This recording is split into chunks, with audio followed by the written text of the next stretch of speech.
As I said yesterday, we are not going to read out the bios of our plenary speakers, but we have Professor Jesus Pedro Lorente, and an eminent professor of art history, and and how does one open up museums, and how does one introduce museums, and how does one deal with the multiplicity of aesthetics? Whose aesthetics are we talking about? So there's a whole range of perspectives. He's another walking encyclopedia like Mark Jacobs that you heard yesterday.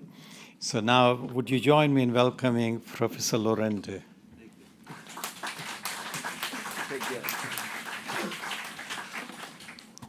Thank you for the invitation and for the introduction. Introductions are very important, are part of our social life. No? When we meet people, when we enter in places, we expect to have some smooth contact through introductions.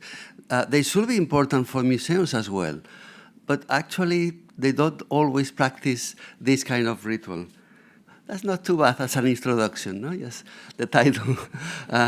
And to see why, and arguing about the importance of museum introductions.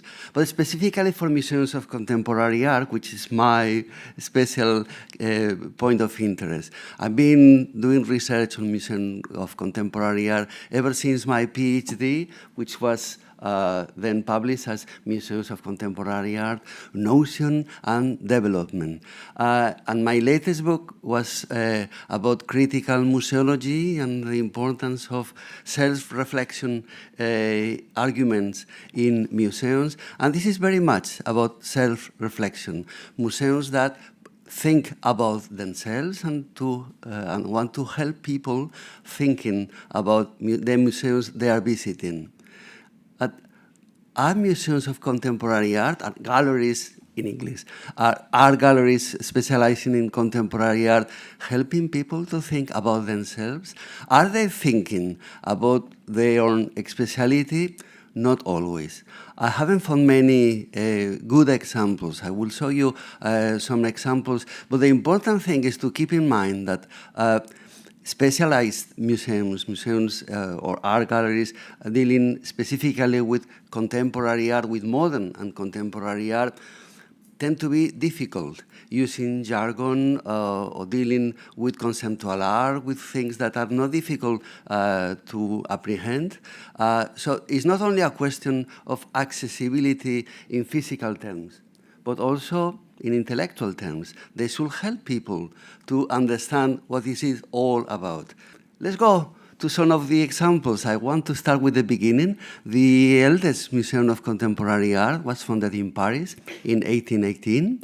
It's still there. Well, the building is still there. And there is an institution still called Musée du Luxembourg, which is not exactly the same as it used to be in the 19th century, but still they start with this.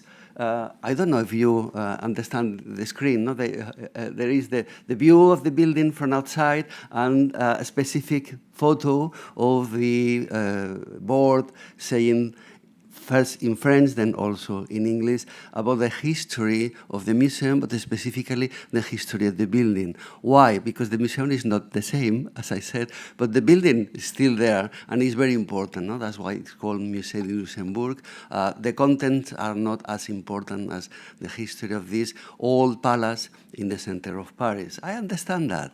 I also understand that when you enter, and this is the museum hall, they give you more explanation again about the building and about even the furniture and the changes of the architecture inside, but not very much about what do they do. No, it's everything about the place, not about the contents of this place.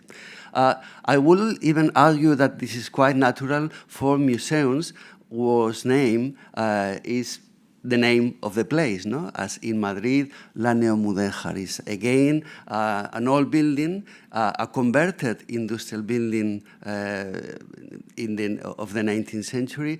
So when you arrive there, you see by the name And afterwards, at the entrance, Museo, Centro de Artes Visuales La Neomudéjar, and they explain the origin of this name, the name of this old building, Mudéjar building, Moresque building, and also the name of the gardens around, Gardens of La Campanilla. But nothing about the present activities, no? Nothing introducing the museum itself. And happens once and again, no? Plenty of examples. One of my favorite examples, which I discovered not long ago, is near Barcelona in Mataró. It's called La Nau Gaudí. It's a place, it's the first building designed by Antonio Gaudí, and they are very proud of this. So when you enter inside the museum, you see a board explaining the life of young Gaudí and the different aspects of the original function of the building, but nothing about this peculiar place where the municipality and a private collector have made an agreement for a mixture of public private collection of contemporary art.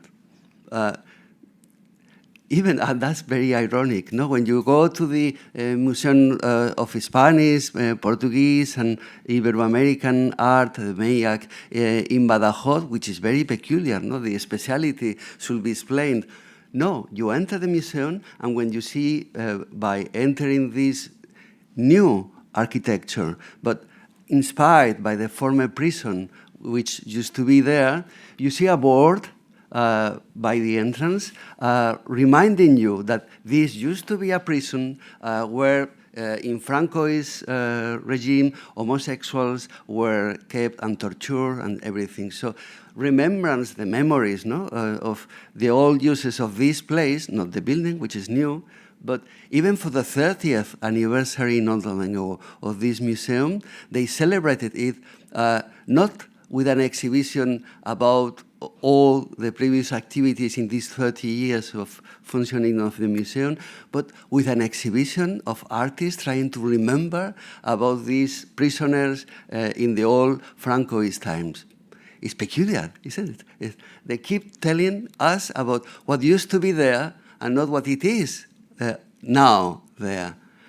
One of the most famous examples in the world is in Krakow, and you will go there in the near future, is the Museum of is a municipal museum of contemporary art in a former industrial site.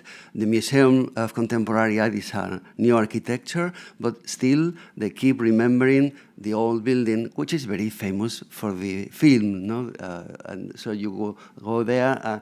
There are plenty of images and text about Schindler's Factory, also images from the famous film. And this is a nice introduction. It's free. You can go there and not pay, but you have to pay to enter the Museum of Contemporary Art later on, after this sort of historical introduction to the building, not to the museum. And once and again, no, some museums, and I'm not talking any longer about converted architectures, but about new architectures, some museums are very proud of their brand new buildings, no?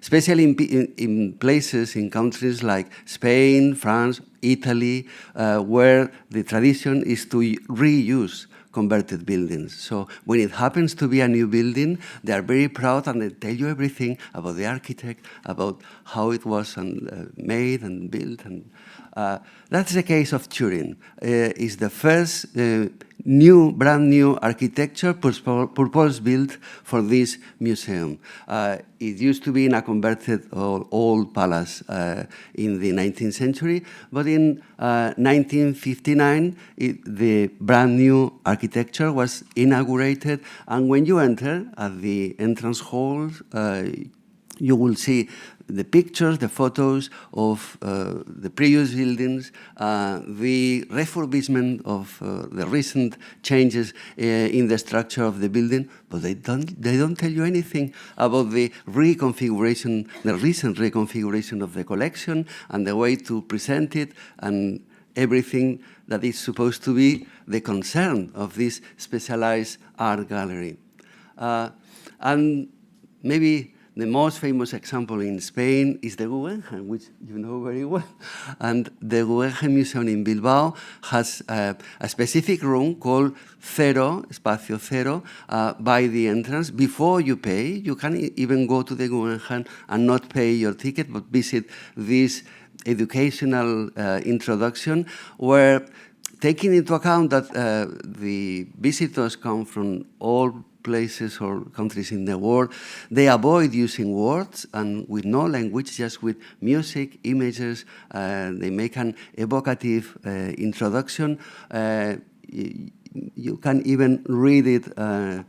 Again, it's an image with two sides. No? On the one hand, you have this immersive production film with people sitting down on the floor, and you see, and that's all the written explanation in three languages, in Basque, in Spanish, and in English, saying this is a visual journey through art, architecture, and transformation. And as you might guess, is the architecture and the urban transformation of the city that's the center of it all. They don't tell you anything about what is their institutional aim or the speciality, if they do have one, no? Because they are supposed to be a museum of contemporary art, but sometimes they have exhibitions on Rubens or about other old masters as well. No? This year they have an exhibition that came from Budapest about old masters from the main art gallery in Budapest. So what is their speciality? Do they care about their speciality? One good example, sometimes, as you say, Cinderella's case studies give good examples to the major museums. No? A very small museum, private museum, the Rally Museum in Marbella, in the south of Spain. When you enter, you see at the entrance hall not just the bronze bust of the museum founder, the collector, and the founder of this and other museums. You see also photos and explanations in Spanish and in English about all these different rally museums in the world. There are museums of this kind, of this chain of museums in Uruguay, in Israel, in Spain, and they explain the origin of the collection, even the origin of the fortune of this man, the specific framework, the specific aim of the collection, which in this case is more towards pointing towards Latin American art, which is interesting. As, I guess that I haven't been to the case in Uruguay, but probably it will be also about Spanish culture, no? Something like a dialogue on both sides. This is the entrance hall of the Museum of Contemporary Art in León, one of the biggest museum buildings in recent history in Spain. Very postmodern. They are very proud of the building. So when you enter there, you see a model at the end, by the entrance.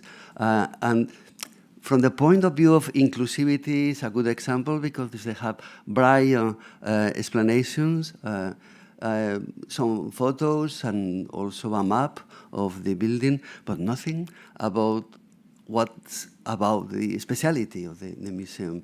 Not far away from here, in Huesca, we have a museum designed by Rafael Moneo, one of the most famous Spanish architects, and so they are very proud of the building and about presenting in a space called after him, Espacio Rafael Moneo, the model of the building and images in a television screen about the building of this new architecture.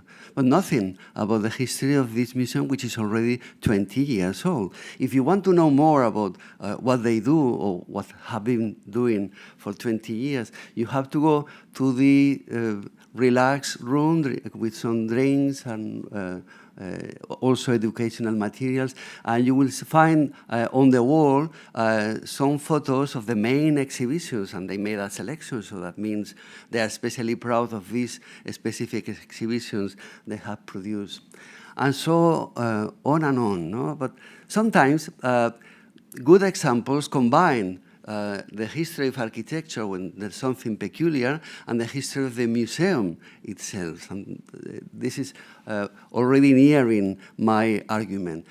In La Piscine, a former swimming pool in Roubaix, that's in the north of France, near Belgium, by the entrance, you see the people queuing by the box office, and then they come in and they can see a model of this building converted into museum. And like in a corner around this model, you will see, on the one hand, the history of this building. After all, the museum is called after it, La Piscine, but also the history of the museum. So you have both things told with images and with some kind of didactic interest. Sometimes didactic explanations can be well-minded, but they can be boring as well, no? Because they tend to be long, written, and you don't go to a museum to read explanations. Especially when you are entering, you are anxious to go and see something in the museum, not necessarily to see something about the museum.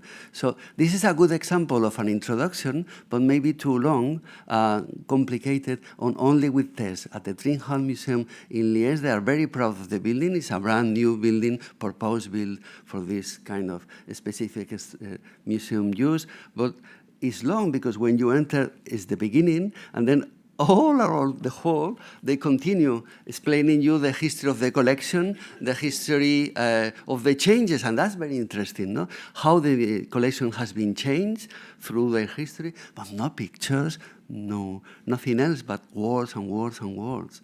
No, so we should avoid that. An excellent example of this, or a contrary example, is in Santiago de Compostela. You see there, one of the oldest museums in Spain specializing in contemporary art. And this is the way they introduce themselves. You see the ticket office at the very end. It's a big, a new building by Álvaro Sizabeira, one of the most famous Portuguese architects. And when you enter, you see the imaginary, never better said, imaginary introduction, because they work with images. No, it's a picturesque introduction with some words in Galician language and in Spanish, not in English, but you don't need it because they are meant to explain you everything about the museum with some images. No, so. El GEAD lleva el arte y la cultura. This museum brings art and culture from Galicia to the rest of the world, and vice versa, no? From the rest of the world to Galicia. And we produce plenty of different activities, including dance, photography, and this is original, no? Not all art galleries, even contemporary art galleries, are so multifaceted, no? With all sorts of art productions. There are lifts and also toilets accessible for people in a wheelchair. There is a cafeteria, that's very important, a bookshop, a library.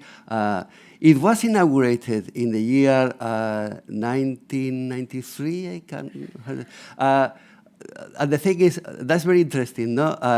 It brings, it helps, and it shows, it promotes contemporary art. And look at the way they define contemporary art. This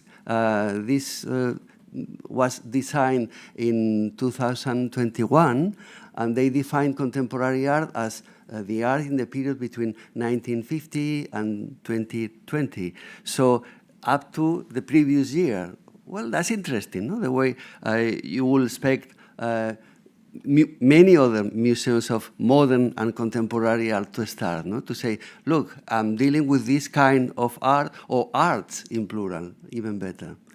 And now let's go, because introductions don't necessarily have to be at the very beginning. As I said, you are anxious to enter a museum, and you can find a museum introducing itself and a sort of more comfortable presentation where you can see it and you can reflect on the activities on the museum at the very heart of the museum. And again, Cinderella's, small museums, and again, private museums are giving us good examples of what should be a public policy.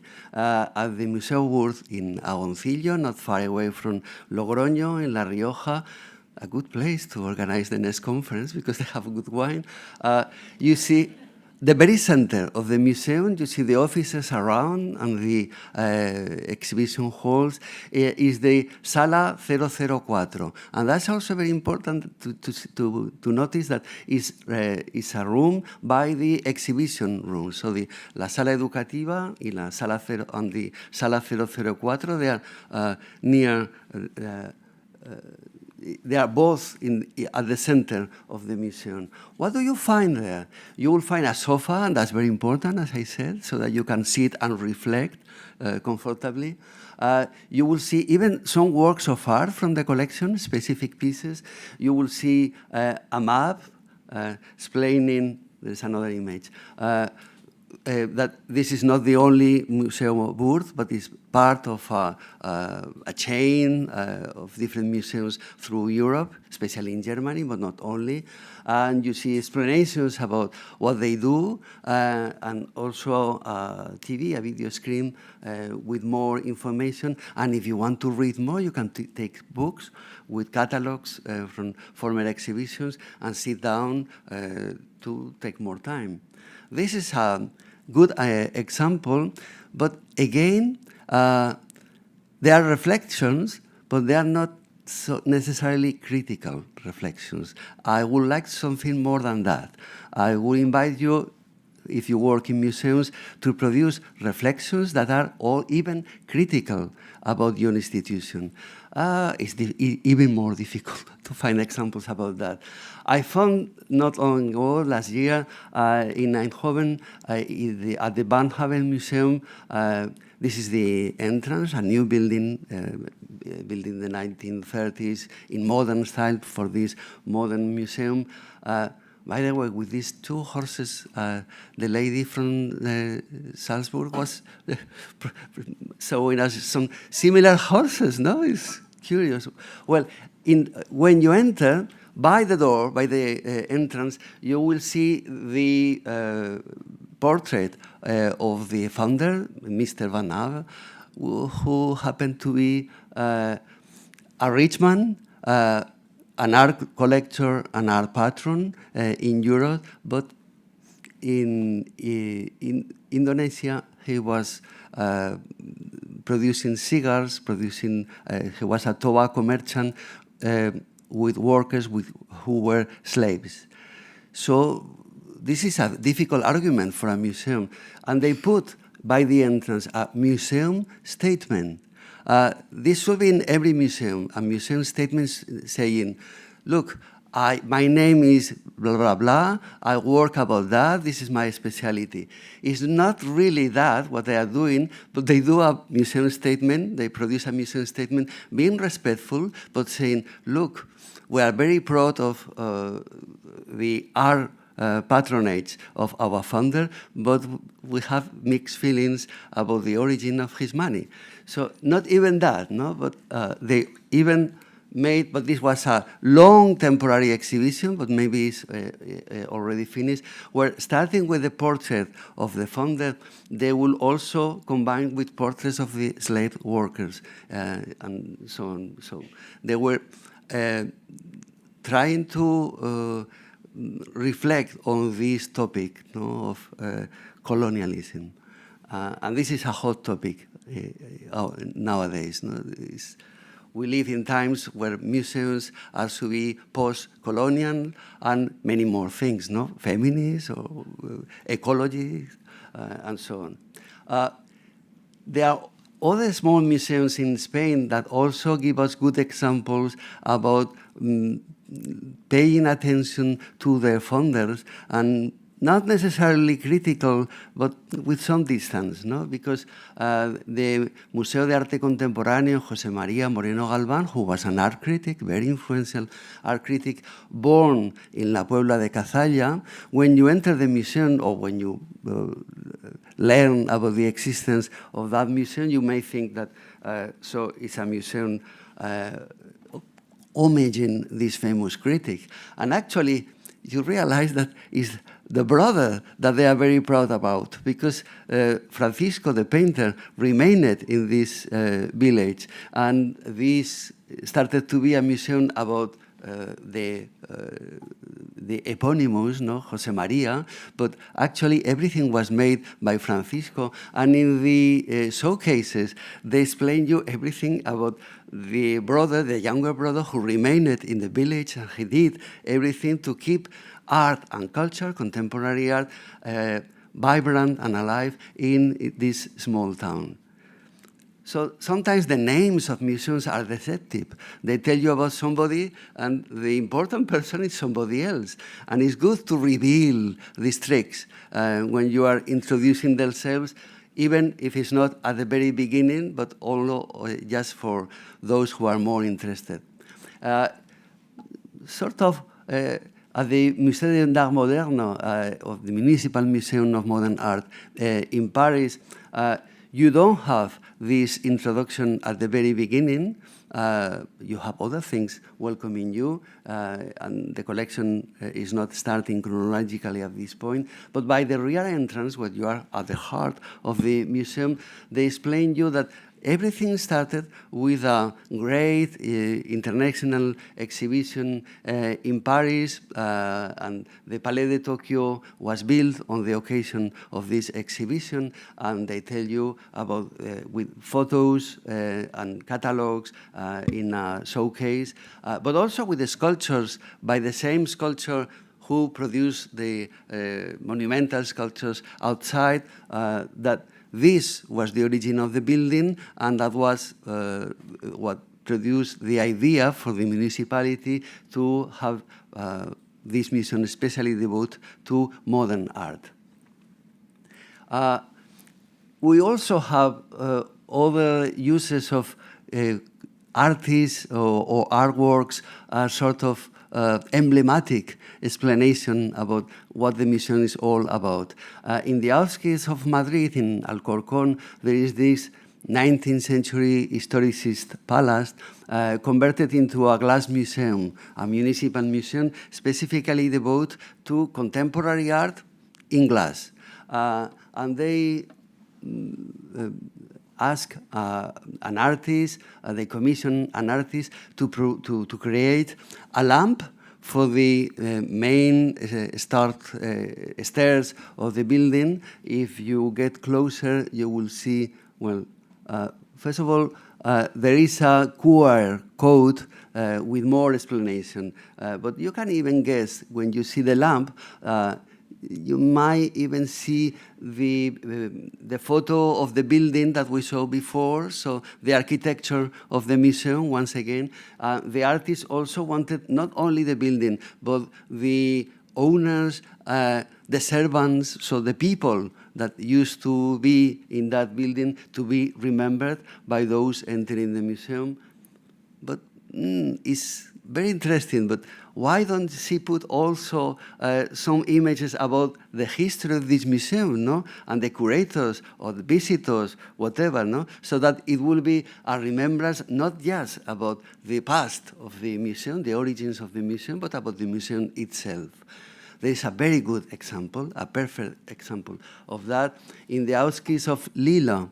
And this museum has at the very center, in the connection between the old museum and the brand new extension, at the heart of the museum, there is a room that has been painted by an artist who worked in the museum for the educative services.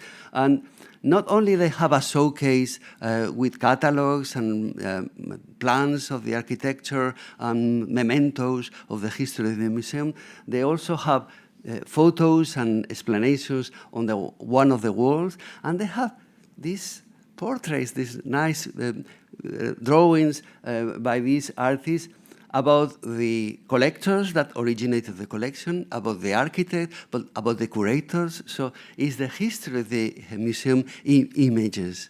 Anyone can understand that. It's an extraordinary example. Also a very good example that I very much admire is at the heart of the Museum of Abstract Art in Cuenca. It's one of the oldest museums of modern art in Spain, originated in the 1960s. And when you go there, most people go around visiting the collection, an extraordinary collection of abstract art. But you can go upstairs at the heart of the old building, and you will find this chronology of the history of the museum with all sorts of materials, pictures and written explanations, of course, but also documents. Let's go closer. With this other image, you see the real letter sent by Alfred Barr Jr., the then director of the Museum of Modern Art in New York, saying, "Congratulations, this is one of the best museums I have ever visited." So they are very proud, and they put it on a frame on the wall. And you can see also the real key use, and you see the photograph behind, in the opening ceremony, by the mayor of Cuenca when he entered the museum. But that's the start of the chronology. You also have a combination of written information and material culture, objects, connecting with the history of the museum, trying to explain what the museum is all about, and not only the building. The building as well, because if you is this a pointer? No, sorry.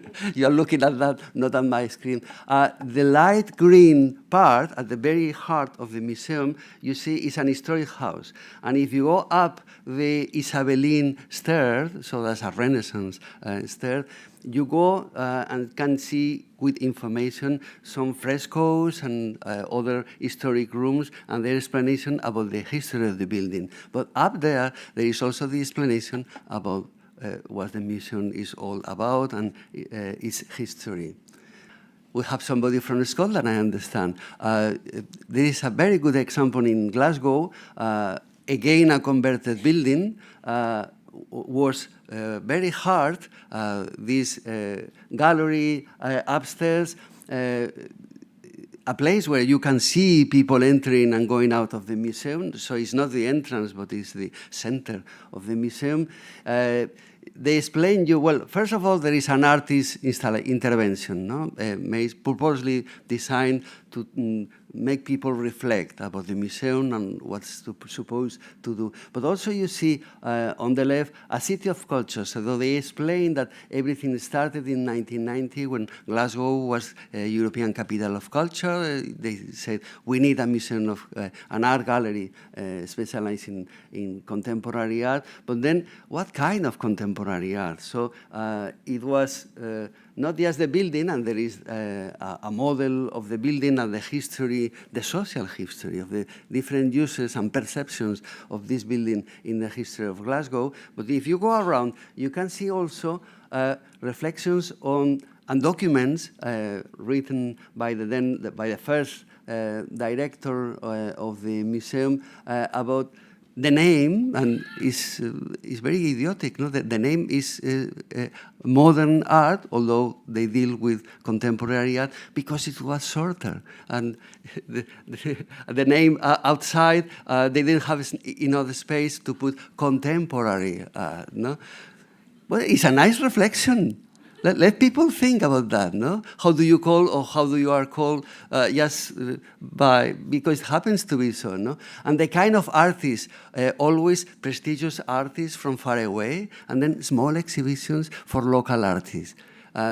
It's all there, no? This kind of controversial critical reflection about the history of the museum. I guess the former director is dead or is no longer in power, no? But I would love more institutions like that, not reflecting about their own past and being critical about their own policies. I said we live in times of decolonization, but also of feminism and other obsessions of our time. If you go to the Stedelijk Museum in Amsterdam, not at the entrance, but not far away from the entrance, in one of the galleries on the ground floor, you will see this renewed presentation entitled Yesterday, Today, Collection until 1950, I can see it very well. In any case, they tell you the story downstairs of the collection and the museum up to the 1950s. And they start with a picture of the founder of the museum, who happened to be a lady, and also telling you that the museum used to be, at the very beginning, about portraits, about flowers, about still lifes, because this is the kind of collection that a lady was supposed to favor in the 19th century. And also about decorative arts. And this was old mode. It was considered not anymore in fashion for years and years. And now we are coming back to reappreciate still lifes, portraits, and decorative arts that are, again, a central focus in this museum. And finally, let's go to Ljubljana, and in this small but very vibrant capital, you can see two different museums. No? They are both state museums in Slovenia. The younger example is a so-called Museum of Contemporary Art, because it deals with art from the 1960s onwards. And when you enter, the same curator, Mrs. Badovinak, made a chronology explaining the history of the collection, the museum, and the art scene in Ljubljana. But the most interesting example is at the city center, because where the same curator made a more visual introduction of the history of modern art. That was, the previous one was contemporary art. That was, this is the Moderna Galleria. Actually, it's a new building, designed and built after the Second World War, at the inspiration of an art critic who is honored with a bust by the entrance. But the most important thing is not the entrance hall, but the main gallery of the museum that you see after the ticket office. And this main gallery is all about, and you come and go there to enter all the rooms with the collection around. Mrs. Badovinak, the then director of this institution, of both institutions, produced here not just written text in the local language and in English, but also images, photos, historic photographies and documents, and works of art. Because what is the central instrument for a museum of art?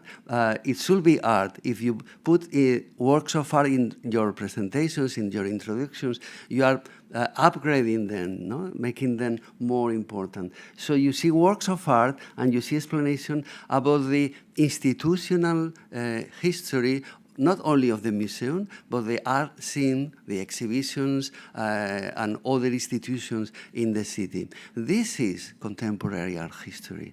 We no longer are formalists working about the composition and the colors of artworks. We care about the social context of the production and consumptions of artworks. So it's very important for us to make people reflect also for art historians about the social context in which art is produced and consumed. And museums are a key point of this social context of artworks. So museums should present themselves as part of art history.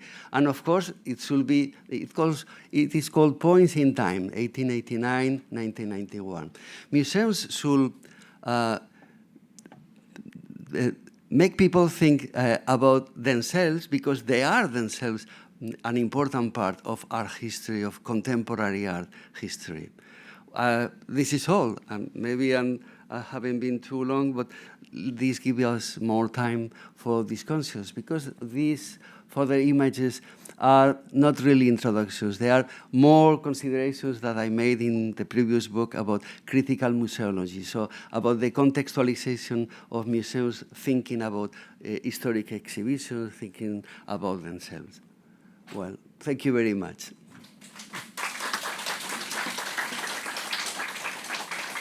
We have time for questions if you have any. Okay. There's 20 minutes for questions, and I'd like to just make a very short comment. Thank you for that wonderful presentation, Professor Lorente.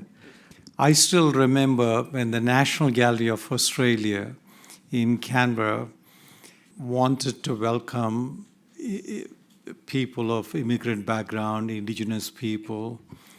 They had a challenge because there were migrants in Canberra from 160 nationalities, but they didn't come to the National Gallery. Indigenous people were there for the opening ceremony. I'm talking about 25 years ago. And one of the things that, that the National Gallery of Australia did is do some user research. Based on that, redid the introduction, as you described over here.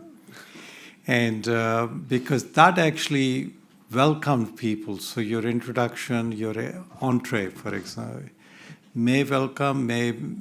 because the majority of people in Canberra, especially people from migrants from Chile and Brazil and Latin America, they said that's not about us, that's about them.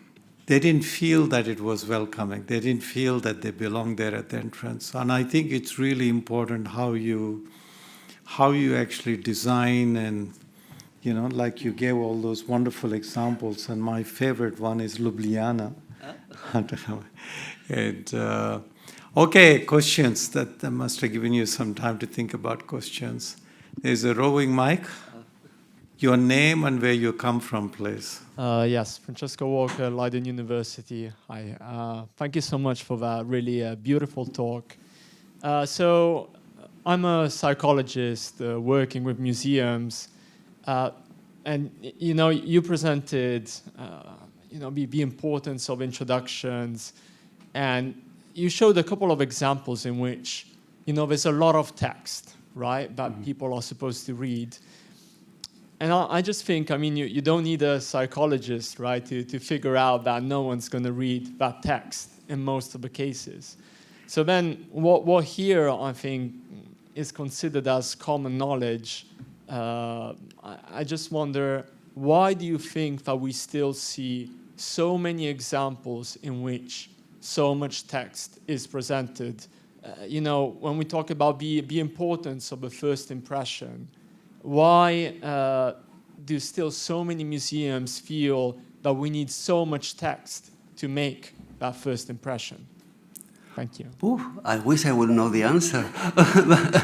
I must say that it is less frequent nowadays, no? When I was younger, I would find these kind of examples everywhere where you were supposed to read, because it was more intellectual, no? The written culture was supposed to be high culture, and images were more associated with popular culture.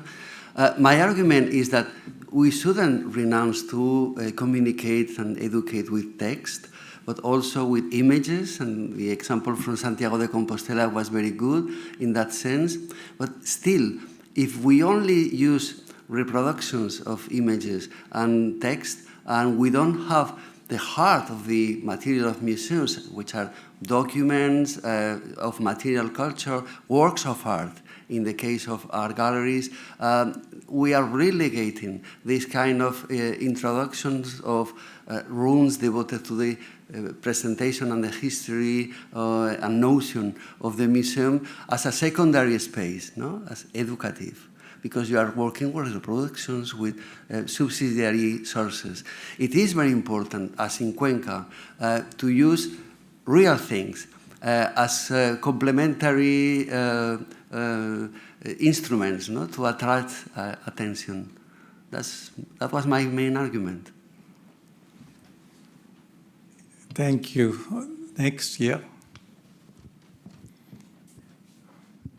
Hi, yeah, my name's William, and my thinking, I was just at a conference. Please introduce yourself. It's very important. I know you did that yesterday, but there are Right. more people My name is today. Bill Gates. I'm from America. But not, So I was just at the International Conference on the Image in Paris, and a speaker showed an old plate glass photograph of a gentleman standing, looking very dignified. And it was a very interesting image. But the context that was added to the image made the image so much more interesting. Suddenly, he revealed that, oh, this is Napoleon's younger brother. And then suddenly, oh my God, you might become much more engaged in the image. Do you think that the increasing volume of text is necessary in looking at contemporary art to add meaning to the space? Like how the context of what you're experiencing relates to the meaning of the space, you know?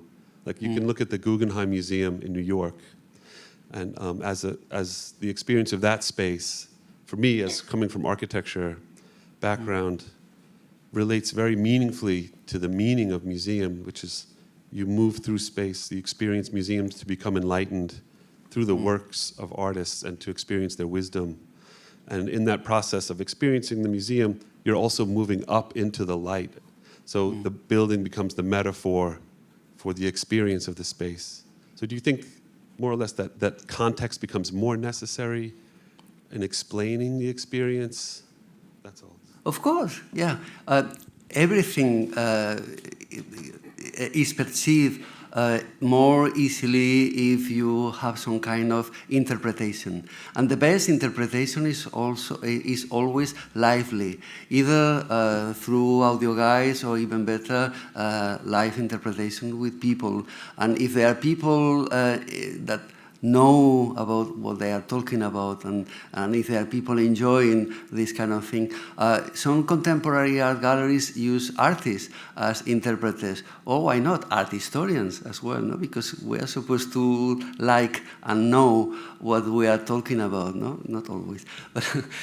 So it's good to have interpretation, oral interpretation, but it's not always possible, and not everybody has the time or the money to have this kind of mediation. So we have to provide other sorts of possibilities for people to get information, inspiration from the things that we present in museums. I was very skeptical about the Guggenheim Bilbao for this Espacio Cero, which is like a glorification of this miracle, and they call it so, miracle of the urban regeneration of Bilbao. No, it's like epiphania of arrives the Guggenheim, and images in grey, no, with the old city, and then everything is in color. But more or less, they are right, and I must enjoy the Guggenheim every time I go. But there's one thing they have done, and it's a good example that set a new model in museums all around Spain, is that they have reflection or study spaces in all exhibitions. Not at the beginning, not at the end, mostly at the middle of the exhibition. So they have a place where you can sit, and they have catalogs, and this is a use imported from the United States that wasn't very frequent in Spain, and now you see everywhere. No, you have museums. It's a pity for the books, no, because they have to secure the books to the table. Well, I suffer to see the books treated like that, but they provide information for people who want to know more and to have some rest to enjoy the exhibition. So all kind of mediation is welcome. Next, please. Yeah. Thank you. Thank you. Well, thank you very much, Professor Lorente. But I was thinking when we're speaking about this issue of interpretation, I would rather think that... Could you introduce yourself? Sorry for failing to do that. I'm George Azzopardi from Malta, by the way. Well, when speaking about interpretation, I think that we should try not to be paternalistic, or we should not adopt a paternalistic approach, or what is also called a teacher-student approach. We should respect the intelligence of the visitor, of the visitor, the one coming to the gallery, to the museum. So rather than giving interpretation, I would rather think of providing the tools to the visitor to be able to interpret. So giving him, let's say, if you are speaking about an object being exhibited, I would rather give him like things like the context, the provenance. So these are the tools which enable the visitor to interpret that object. Because after all, interpretations might change. Even the curator himself might change his interpretation over the years. These are things which frequently happen. Interpretations very often are subjective and they tend to change. So rather than giving the visitor an interpretation by adopting a paternalistic approach or a student or a teacher-student approach, I would rather give him the tools to be able to be able to interpret the item himself, the artifact himself. I totally agree. Even as an educator, no, as a professor, I try to avoid this kind of paternalistic approach. We try to do something in more equalitarian and open-minded terms in our universities these days, but of course in museums, because that's the point that makes the difference between teaching and education in museums. You are there on your own and as a visitor, and you can go if you want and where you want, and to stop wherever you find interest in seeing and learning about that. So you provide the information, you provide all sorts of material and audio guides and interpretations. Oral interpreters are also very professional when they wait to see, first of all, the interest of their customers, and then they don't repeat always the same thing, but they try to adapt to the interest of the visitors. So Yes, I totally agree. that's important. Yes. Yeah. Thank you very much. Welcome. Thank you. Thank you. Next, please.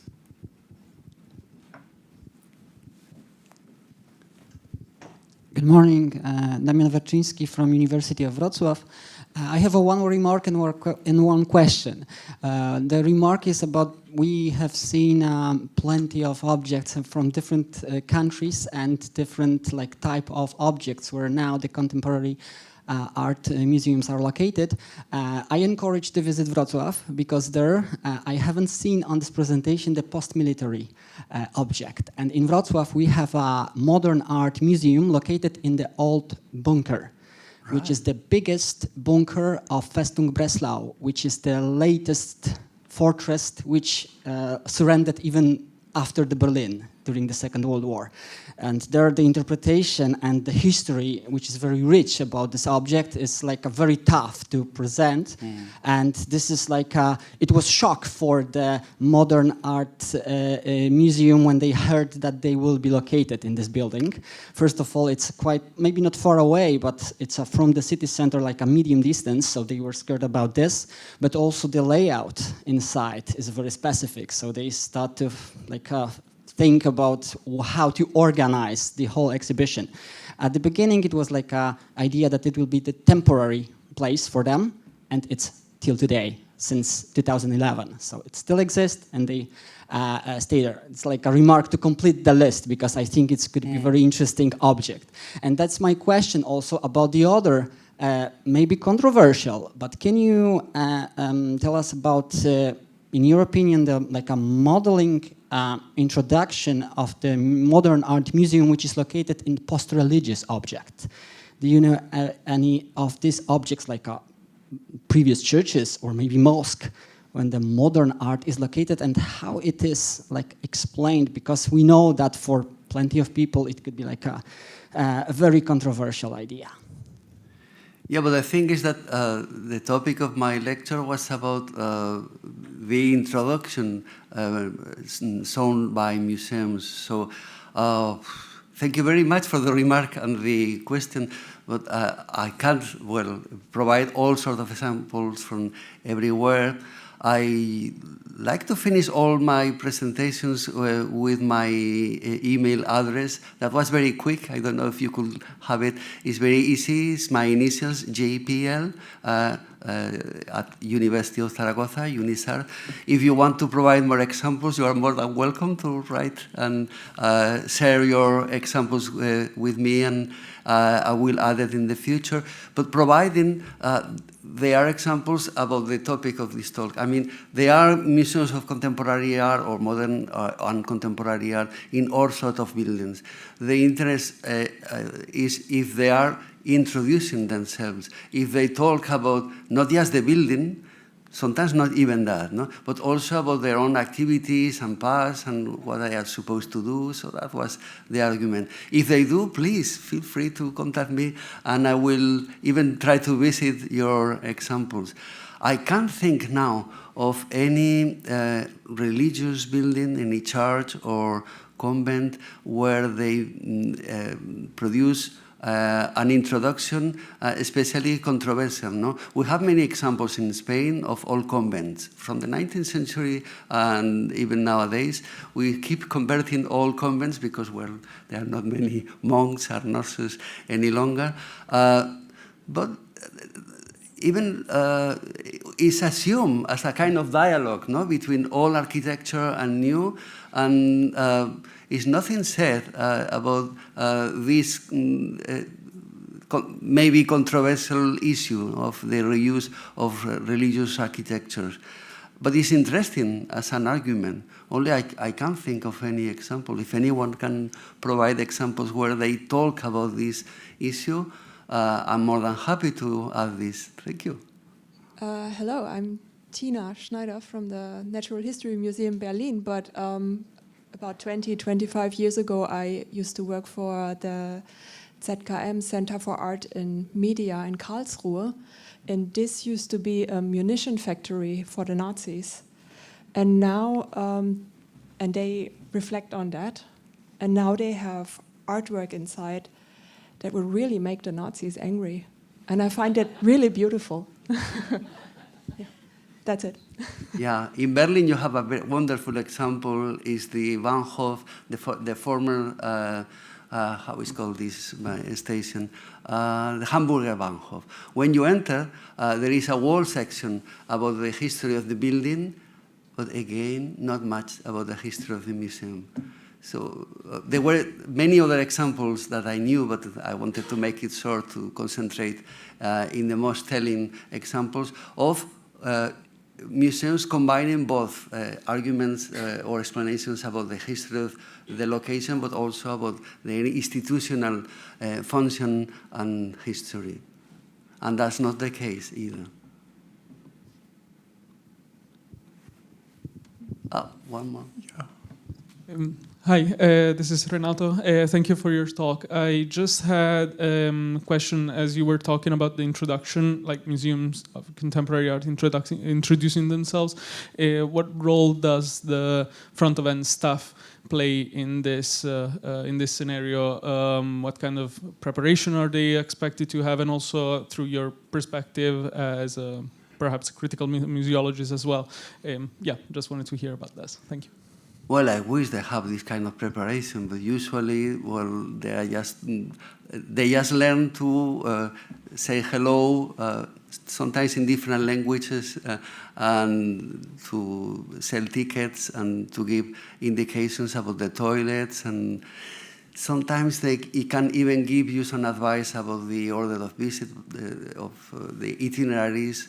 But well, they are not professionals, art historians or whatever. No, they are just people working, controlling access.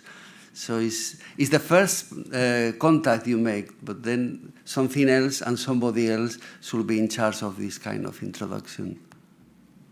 Time for one more question. Anyone? Hi, Moritz Neumüller, Museum for All. I think there is one example that goes the other way around. When I was thinking of Hagia Sophia, which was a kind of a space, right, which was a museum and then is now back into a religious space, which is, I think, a very interesting counterexample. So that it's not a question. But I have another comment about the Gaudí nave in Mataró that you mentioned. So maybe this has changed since you were there, but the information about Gaudí is actually at the very end of the hall, and at the entrance there is the information about the collection that is displayed there. So it's kind of separated, which is maybe I don't know if that's ideal, but maybe it would be better if it's the both things. But the information is actually at the end of the nave. But they are changing and they are making it better. Good. Thank you. Thank you. You wanted to ask. You put your hand up. Right. Yeah. Hi, hello. My name is Maria, and I'm coming from Miami, Vizcaya Museum and Gardens.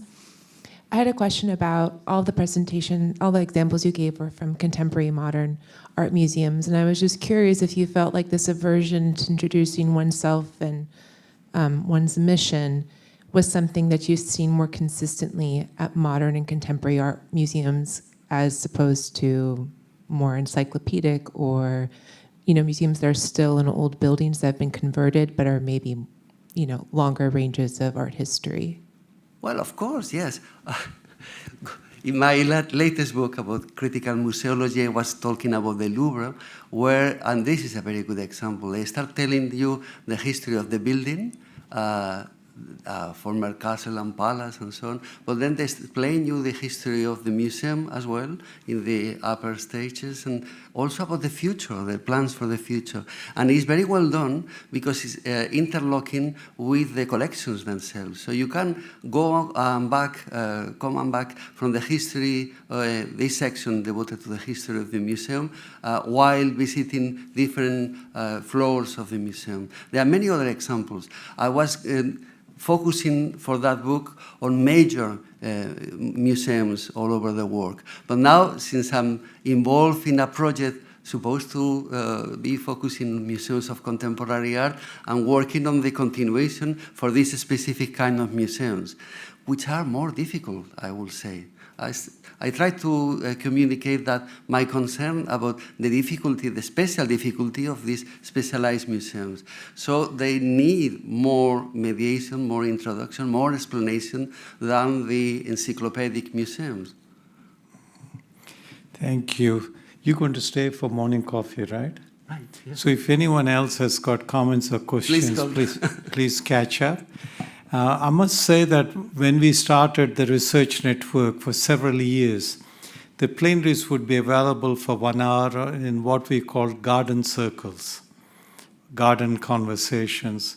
But not every venue is amenable to a garden conversation. That's why we're still doing it in the theater style here.